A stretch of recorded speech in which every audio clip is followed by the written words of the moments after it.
आज बात करते हैं संत का लक्षण। एक बार एक संत के त्याग, तप और विद्या की एक राजा ने बड़ी प्रशंसा सुनी, तो उसे राजमहल में आने के लिए निमंत्रण भेजा। राजा ने संत को बुलाने के लिए निमंत्रण भेजा और जब संत ने निमंत्रण स्वीकार कर लिया तो राजा ने संत के स्वागत सत्कार की भारी तैयारी की। रास्ते में मूल्यवान कालीन बिछवा दिए। संत आए तो उनके पैर कीचड़ में सने थे और उन्हीं से वे कालीन को गंदा करते हुए चले आए। मंत्री ने इसका कारण संत से पूछा कि हे महात्मन, आप ऐसा क्यों कर रहे हैं?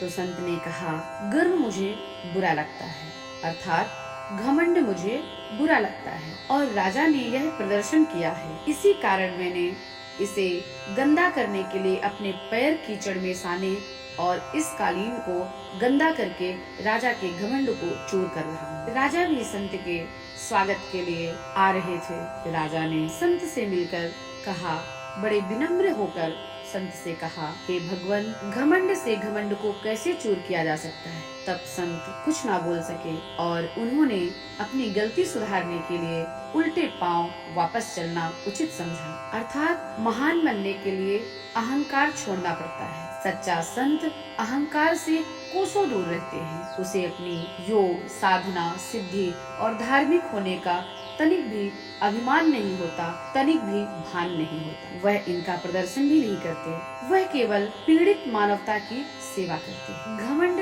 आम व्यक्ति को नहीं, बड़े बड़े संतों को भी हो जाता है। कहने का तात्पर्य यही है, घमंड होना बड़ी बात नहीं है।